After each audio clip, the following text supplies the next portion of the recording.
The stuff that we're talking about is stuff that the government wants people to do. But what the government won't do is they won't knock on your door and say, you forgot about this tax strategy and this tax strategy. I heard you mention a couple of times hire your kids. Let's say you have a 15-year-old. We could pay them a reasonable wage. What if we can hire our kids in that fashion?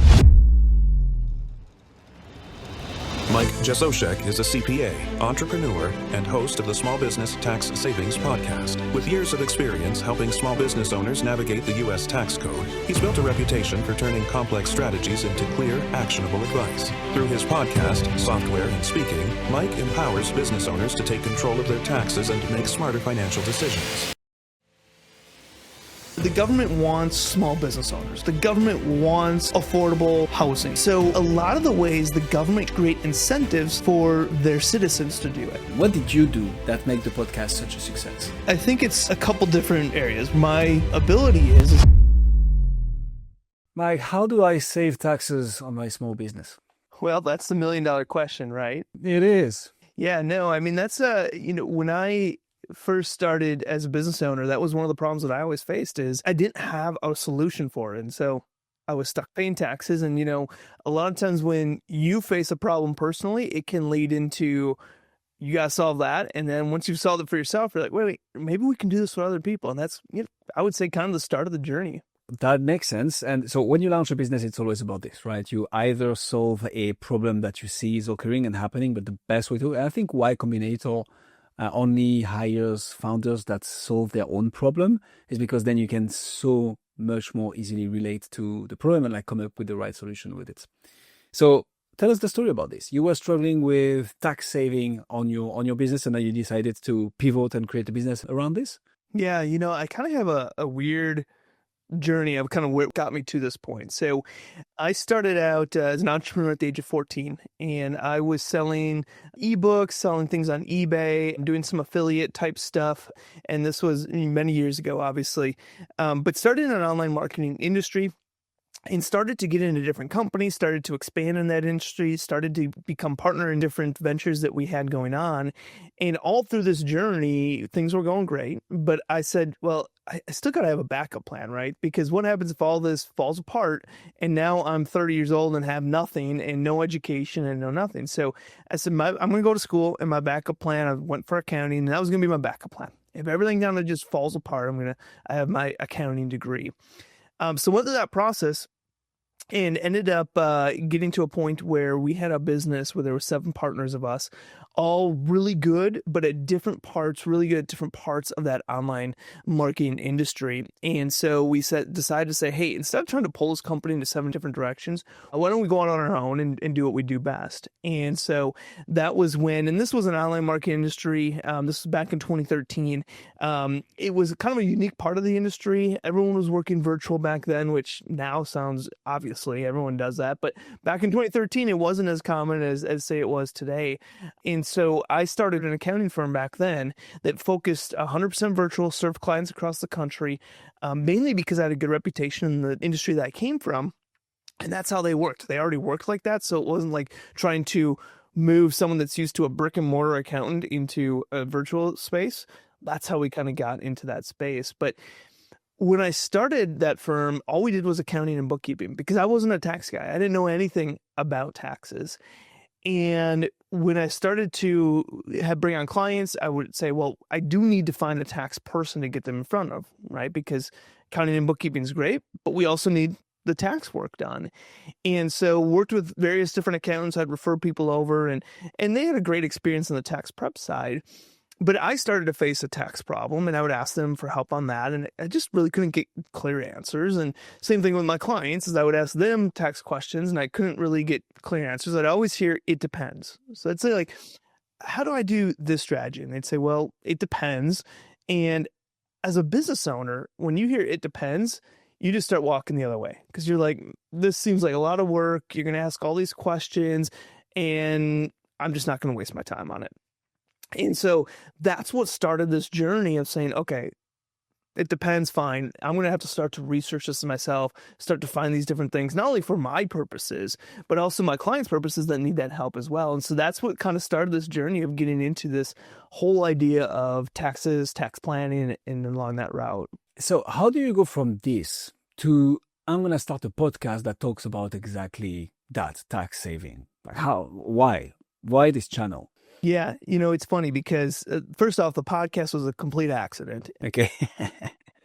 Love accidents. Yes, when people say it depends, my theory is I understand it does depend. And especially when you're coming to taxes, your situation is going to be one way and not everybody's situation is exactly the same. And so depending on your situation, we're going to do a strategy a little bit differently. But what I found in the research that I was doing is that I understand it depends, but that's only for a small portion of that tax strategy. If we look at it, for example, how do you hire your kids in your business? If we look at that tax strategy as an overall concept, it is the same. 90% of that is the same for everybody. How you do it, what you need to do it right, what you need to do to back it up and support it, and everything else, that's the same for everybody. What changes is if you're a plumber, you're going to hire your kids a little bit different than, say, an online consultant.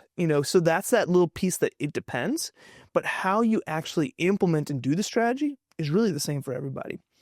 And so my passion as I started to do this and research it on my own and bring this to clients was to say, how can I get small business owners across the country? How can I get them that 90% of the way there?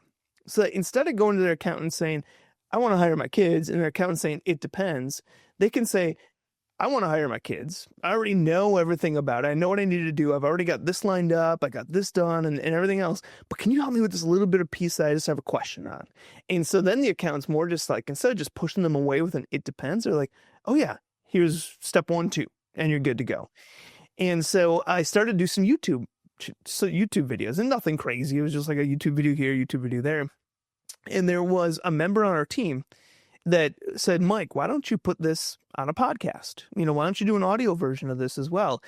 And I wasn't a podcaster. I didn't listen to podcasts. I didn't go on podcasts, but this certain individual was big into podcasts. And I said, well, I don't know anything about podcasts or how to do it. He goes, just put some videos up there, take the video version, put it in an audio version and see what happens. So we took 3 or 4 videos from our YouTube channel and put them up on our podcast. And that was like in April. And we just let it sit. Didn't do anything, didn't manage it, didn't add anything else, just let it go there. And about 6 months later, I started to hear people email us and say, hey, I love your podcast. I'd love to learn more about, this strategy, or I'd love to learn more about working with you. And I'm like, podcast, what are they even talking about? And then I started to go backwards. I'm like, oh, they're listening to those episodes I put on. And so that was just an immediate reaction to say, okay, this thing that we just kind of tried out, accident, threw it up there.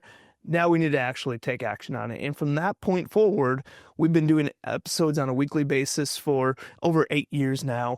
They all kind of stem from that. So it's so funny because you're educating the market so that when small business owners go to their accountant, instead of saying, hey, I want to do this, okay, it depends, it would be like, hey, I have everything lined up. This is my objective. I need your help on this. Isn't it just helping other accountants, so your competitors, get business by educating the whole market? Yeah, it's funny because, and when I talk about tax planning, a lot of accountants know what tax planning is. But tax planning can take time, and it's a little bit more effort. They need to help walk the business owners through it.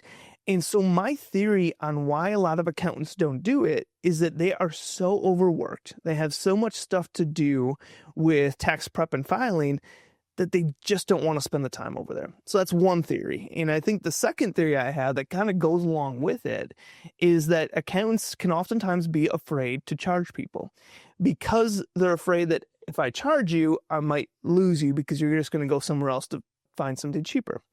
And so accountants say, hey, I'm doing this tax prep, I'm getting paid, living a good life.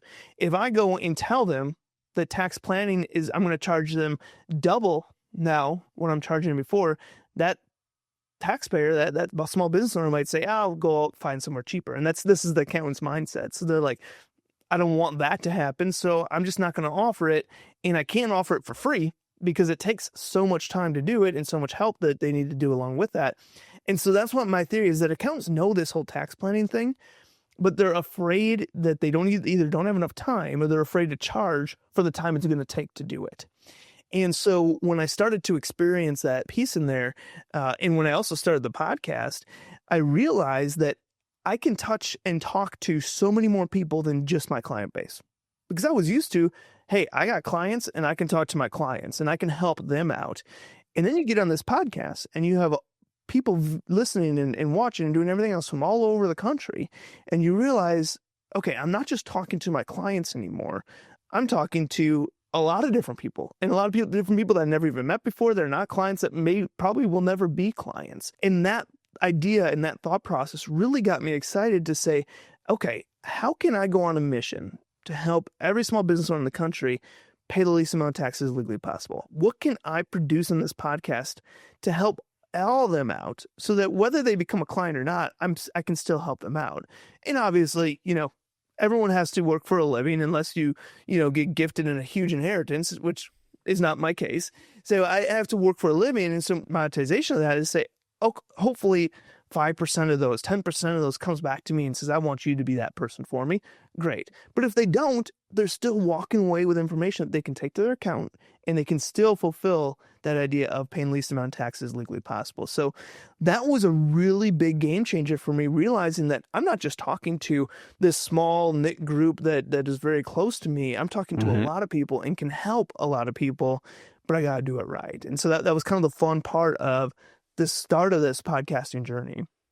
So to the question, what's in it for you? It's you hope that 5 to 10% of your audience actually translates into clients for your accounting firm, for your services. Is that correct?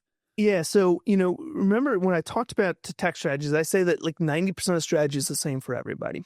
And so on our podcast, my intention is to get everyone 90% of the way there. That they listen to the podcast, they can understand the bulk of that strategy, and they can take that, do a little bit of legwork on their own, and go and implement that strategy. That's my goal. That's what I try to provide true value on the podcast.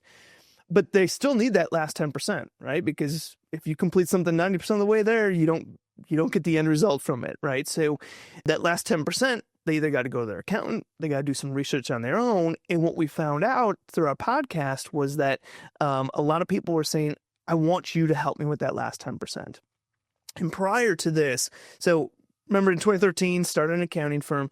I actually really fell in love with this whole podcast thing, teaching to the masses, really helping out a lot of people, and wanted to put more of my passion to that. And so sold the majority stake in my accounting firm back in 2021, which allowed me to go more full-time with the podcast. So the monetization piece of that is to say, okay, now that I'm full-time with the podcast, I don't have that area that I can send them to. I don't have that accounting firm that I can just send them to. But the people are still reaching out, asking for help. And I started to do tax plans. Someone would come to me, they'd say, Mike, I want you to tell me exactly what strategies I need to focus on and what the estimated savings of them is so that I can just hit the ground running and implement these strategies. And as I was doing these tax plans, I realized that there was like a trend. Like if this person had this situation, we'd talk about this strategy. And if they had this or that, we'd do these different strategies. And so as I was kind of doing these tax plans, I thought, I wonder if I could build a software that can help build these tax plans, but not only build the tax plans, be able to help them start to finish implement them with full implementation modules, but then also provide a piece of support on the back end where they have access to our team. So about 2 years ago, year and a half ago, we launched a software called TaxElm that helps people exactly with that complete start to finish implementation piece. So again, podcast intention is you can go start to finish implementation, but there's going to be a little bit of legwork on your end. And if you want assistance with that little bit of legwork, kind of we have a solution, which is TaxElm on that back end. And the business case writes itself, right? Like, hey, using this, you will be saving based on previous experiences and what we know of the system, X percentage of your revenues into taxes. We charge a fraction of this to the software and the services. So here we go. Right. Work with us. Literally no downsides. Is that the idea? Yeah. And the cool thing about tax savings is that you can guarantee results, right? So if I say, I want to grow my business, so I'm going to put in $10,000 a month to this marketing campaign or this advertising campaign, which is all good stuff. But if I do that, I'm not guaranteed any results from that. I could spend $10,000 in Google ads and no one shows up at the door and there's just $10,000 gone. But with tax savings, there's strategies that I know I can implement. I can hire my kids in my business. I can do this strategy or that strategy. And if I implement that strategy, I am guaranteed to save X amount in taxes. So that's the cool thing about tax savings is that you're guaranteed results from it. And this is not to say you shouldn't do advertising and marketing or anything like that. That should be done alongside it. But you can guarantee results with tax savings. That's the nice thing about what we do at TaxElm is that we can say this service is essentially free because we can guarantee the results that we can provide you based on business size, your history, and everything else. So you're exactly right. There's a lot of flexibility in that standpoint. I have a quick sneaky question though. You have very specific content, right? Because you're basically helping people pay the least amount of tax legally. I love the punchline, by the way. But like you're flirting with a zone, an area where, you must be very certain and sure of what you're saying, like financial advisor saying like, hey, this, past performances do not presume of whatever. And if you're anything like in France, I suspect the US are a bit more stable in that regard. But France, what was legally doable a year ago when it comes to taxes may not be anymore today and vice versa. So all in all, how do you navigate this very specific environment that you're advising people on? Yeah, that's an interesting question. And the tax code is constantly changing. Here in the U.S. right now today, they're going through potential major tax changes. But overall, a lot of the core stuff it stays consistent. Like there's tax code from the 80s, the 60s, the 50s that we're still using today in different strategy. And, what I talk to a lot of people about is that tax code is written for a reason. And the government wants these different things. So, the government wants small business owners. The government wants affordable housing. The government wants a good economy. The government wants to be more green energy. The government wants all these different things. But the government can't just go out and buy them. They can't do it themselves. They can't create their own businesses. Otherwise, you know what we would have. And so a lot of the ways the government gets what they want is to create incentives for their citizens to do it. So I say, we want affordable housing. We as the government don't want to build our own housing and have government housing. We want our citizens to build it. So what are we going to do? We're going to give them an incentive to go out and build it. Same thing with a business owner. We want business owners, we want people employing people, we want to build an economy. So how do we get our people to employ other people to help grow our economy? We incentivize them in different areas. And typically that incentivization comes in the form of tax breaks. If you do this, we'll give you a tax break here. If you're a business owner, you get these tax breaks, which you wouldn't get as a non-business owner. And so I often say a lot of times the stuff that we're talking about is stuff that the government wants people to do. So it's not that we're doing tax planning and because of that tax planning, the government is upset with us, they're mad at us. No, they want us to take advantage of this. But what the government won't do is they won't knock on your door and say, hey, you forgot about this tax strategy and this tax strategy. The government's not going to do that. They're not going to do it for you. They're not going to put billboards up and do that either. The government, ideally, in a perfect world, would say, hey, we're going to give you this incentive, but maybe you don't use it, and then you give us more in taxes, and we get what we want, right? That's say the government doesn't want that, but that's the case that happens so often for people that don't do tax planning. And so a lot of times what I say is what we're doing is we're not skirting the government. We're not going down that route. What we're saying is let's understand what gift the government gave us. Let's unpackage that gift, and then let's actually do and implement what that gift is. And so that's what I talk about a lot in tax planning is just taking those incentives that the government is giving us, helping business owners understand what they are, what is that incentive, and how do we put it into practice. So just to go back to your question, there is a lot of changes. There's a lot of shifting and moving, but that's good for us, or for me. It allows more content, right? Like every time there's a law change, we have 3, 4, 5 months worth of content talking about those law changes and how we can do planning with these new law changes. But it also is understanding that a lot of the stuff is set in stone, but how do we take what that gift is and take advantage of it? And that's really when I say let's get 90% of the way there is, again, the government's not going to advertise this, they're not going to put it on billboards, but how do we get small business owners that 90% of the way there based on just explaining a very complex legalese type tax code that is meant to be confusing? How do we break that down in easy, bite-sized, easy to understand information? And that's kind of the goal and the mission that I'm on. Love this. So what are the quick wins that you're looking at when let's say you're in the 90% of the cases, right, which are more or less similar? I heard you mention a couple of times hire your kids, right? So how does it work? You get your kids in as employees, you pay them something, and because it's like now salary, so it's charges, you incur costs. This doesn't go into taxes, but it stays within the family because this doesn't come to you, right? Or it's not the business making more money. It's just within your family, you're going to have people making money out of the company. Is that the idea? Yeah. So, when I talk about taxes, there's different kind of realms, but a lot of tax planning comes with this idea of after tax versus pre-tax spending. And that's really where Hire Kids comes through. But yeah, you're exactly right. The whole idea behind this hiring our kids is, let's say you have a 15-year-old. Anyone that has a 15-year-old knows that they're expensive. They like to go, they're in basketball camps, they're in baseball camps, they're in volleyball camps. They want to go to amusement parks with friends. They're wanting to do all these things that cost money. And so traditionally you're like, yep, here's the camp money, here's money to do this, and here's those monies. But you're not getting any benefit for those items. But you don't ROI on your kids. Damn it. But we say, what if we could hire a kid in our business? What if that 15-year-old could do some social media posting? Because we all know 15-year-olds probably do a lot of social media stuff. What if they could do some social media posting for our business? We could pay them a reasonable wage that makes sense based on their experience, the hours they're putting in, and everything else. We got to dot our I's and cross our T's and make sure we're doing it right. But what if we can hire our kids in that fashion? Now we're getting a business deduction, and our kids are likely in a tax bracket that is not even taxable.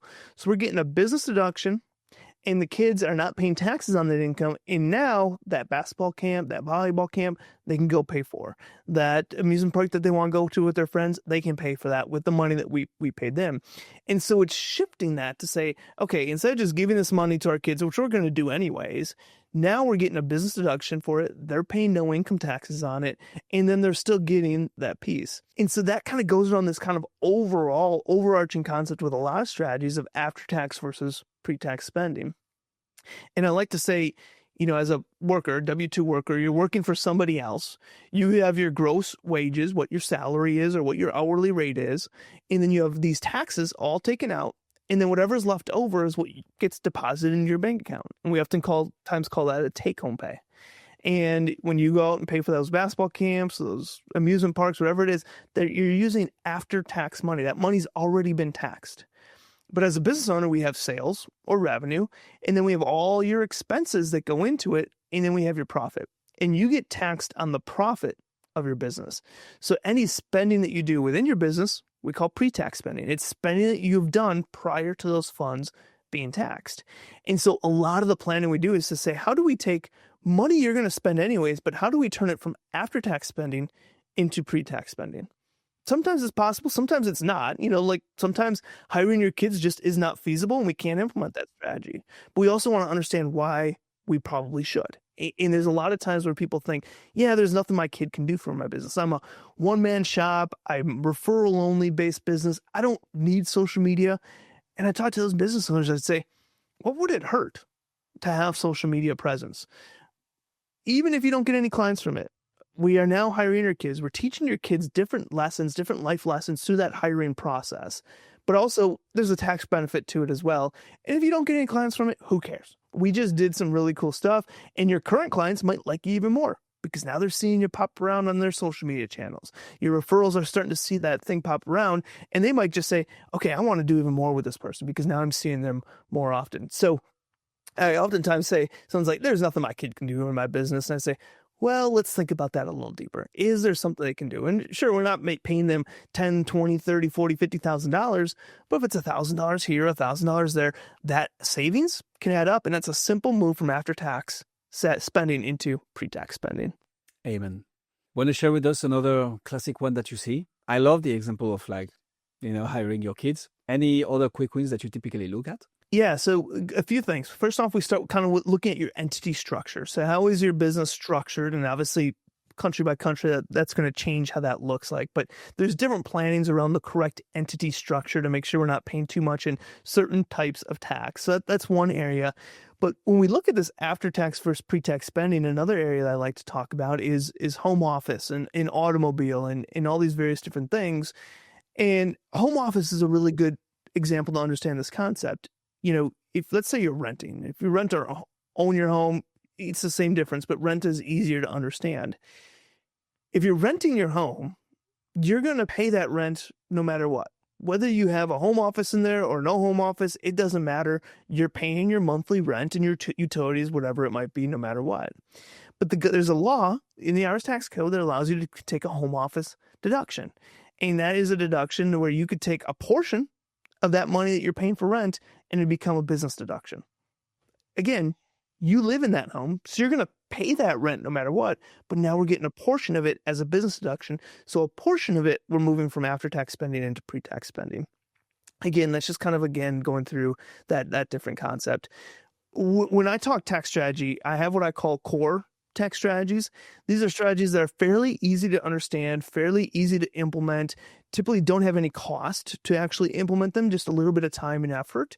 And those are things like hiring your kids, home office, travel, automobile, meals, those different things.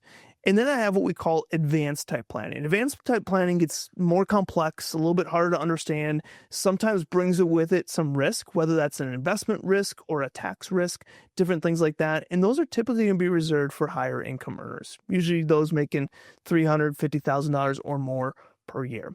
So when a business owner comes in, we say, how do we knock out all of these core strategies, making sure we're taking advantage of all these? And then if you have income high enough where you still have a tax problem, then we start to maybe go down that road of some advanced planning as well. That's super cool. So, I had this, so I worked at PwC, and from the satisfaction survey, or like the people who enjoyed their work the most, they were the tax lawyers actually, because constantly trying to play with the optimizing cash, making sure that, you find the latest loophole, or not necessarily a loophole, but like the best way to optimize taxes for different industries and companies and structures and so on. And they were the ones that were enjoying their work the most, because it's like constantly intellectually stimulating. And you can really tie your work to clear business outcomes. Like, hey, you literally this year, you saved X millions in taxes thanks to us. So you started the podcast a bit by accident, right? YouTube channel. And then people were like, hey, why not the podcast? But then you mentioned that you sold the majority to, somebody else from your accounting firm to focus more on the podcast. How come it became such a success, in your opinion? What did you do that made the podcast such a success? That's a great question. I think it's a couple different areas. One is there's not a ton of podcasts out there that we're focusing on this area, that we're focusing specifically on how to help small business owners, save on taxes. So it was a small market, so it was easy to enter, because there's a lot of need for it and there just wasn't that many solutions out there. Now, there are some other podcasts and I'm listeners of those podcasts. So, I learn from them. They probably listen to mine. They learn from me. And, it's kind of a workaround from that way. But then the other piece of success is that tax can be so complex. And for whatever reason that I found is that a lot of accountants tend to make it more complex. And so when I would talk to business owners, there was a few things that I would hear, and this is how we built our software. As I said, what are some of the problems business owners are facing when it comes to taxes? And what are some of their complaints, issues? And then how do I work backwards to build a solution that solves that? And so some of the things I would hear from business owners was, I can't get a hold of my accountant. It takes weeks to get a response back. Or they respond and I don't understand them. They're too technical, where their answer is probably, and more often than not, correct. But my business owner mind can't really understand it because I don't know taxes, I don't know tax law. And so, those are some of the instances that I'd say, okay, how do we build a solution to solve this? So not only with our software TaxElm, but also on the side of the podcast is, how do I take complex tax law and break it down in such easy to understand, where I'm no fluff, no throwing in these conversations about how I went golfing this weekend and did this. No, on our podcast, we talk about exactly what is the strategy, how do we implement it, what do we need to do correctly, how do we dot our I's, cross our T's. So I think it was a little bit of a smaller market, not many people out there that want to get this, that are able and willing to get this across, but then also taking that information that is super complex, that most people, even if they try to explain the tax strategy, it's still going to be way over a lot of people's heads, taking that information and dumbing it down. So I often say, like, I am not the perfect tax expert. I can't name tax codes and give you super technical details and answer questions like that. But kind of where my ability is how do I take something complex and make it easy to understand? And I think that's because I had to do that for myself. is I would hear from accountants, you do this, do this, do this. And I'd be like, okay, I think I understand it, but I need to bring it down to my level a little bit. And so I would do that for myself. And I think that I just, through that process, had the skill set of taking something complex and making it easy to understand. So first of all, takeaways from this. Niching down, right? Really selecting a niche and being like doubling down into it. I know you didn't do this on purpose. It was just a topic that you wanted to talk about, but I think it's such an important lesson here for people wanting to start a podcast. Podcast space is still widely open, but you do have some established like actors in most of the industries. So like the more you're able to niche down, because you didn't decide to call yourself the tax saving money. You decided to call yourself the small business tax saving money, or focusing on small businesses. And this is your edge. And now anybody who has a small business who wants to save on taxes and listens to podcasts will go to you, no one else. So like the power of niching down is something I will never insist enough on. And the second thing is you chose the educational angle to really break down the topic, break down the concept, and clearly explain it to somebody. Cool. I love this. Now, what about the challenges? What was hard for you, and how did you walk around this to make the podcast work? Yeah. So, obviously when you've been doing this for 8 years, there's different valleys, different things you run into. When first starting, I think one of the biggest problems was this wasn't my forte, not something I enjoyed to do, is to talk into a mic or hear my voice or video myself. Like that's not something I enjoyed at any point. And so for me, it was a little bit tough to say, okay, I'm not comfortable in this space, but I want to do it right and I want to do it perfect. And so at first, I was really much a perfectionist, where I'd record in 3 minutes, make a mistake, restart over. Record 3 minutes, make a mistake, restart over. And so when we first started, our episodes were maybe 8 minutes, 10 minutes long, and we've since expanded from that. But 8 minutes and 10 minutes would probably take me an hour and a half to record, because I would be constantly going back, restarting. I didn't like it. I didn't like the angle of it. And so that took some transition. That's just, I think, one, it's understanding, getting more comfortable with it is one piece, but also understanding that the more you do something, the more repetitive you get, the better you get at it, obviously. So it was understanding, hey, it doesn't have to be perfect, but then two, I just tended to get better at it. So now we have episodes that are 15, 20, 30 minutes long, and I record in one shoot. Even if I make a mistake, I don't care. It's a natural part of it, so I record in one shoot. Start, finish, boom, done. So what used it to be an episode 25, 75% less of an episode would take me 3-4 times longer to record. Now I'm doing it much quicker. That was one piece. And then, the other struggle, and this is, I think, kind of an ongoing thing, is, how do you take what you're doing and just be able to expand into different areas of it? How do you expand into, hey, I'm already doing a podcast, and I got this camera on me, why don't I start to do YouTube with it? And then, so we started to do YouTube a couple years ago and really kind of fell in love with that journey. But now you're doing YouTube and you're saying, okay, but it's a podcast on YouTube. So how do we kind of specialize this and make it very YouTube specific, so that YouTube, the people that like to watch stuff, aren't just getting a talking head from a podcast? How are they getting it in a format and organization and everything else the way they like it? So I think as you start to go into some of those different angles, you start to kind of uncover different problems, different instances in there. But yeah, I mean, and I still say we're still evaluating, we're still changing things, we're still doing things differently, and as farther you go along, some of the problems go away. The problem of not feeling confident, the problem of having to have it perfect, that's gone away. But now a different problem enters into the space that you're starting to unravel. Just get started. It won't be perfect. At first, you'll get better, and it will only grow. Mike, what is, in your opinion, still going to be true in 10 years in podcasting that people launching a podcast now or growing a podcast now should double down on? That's a great question.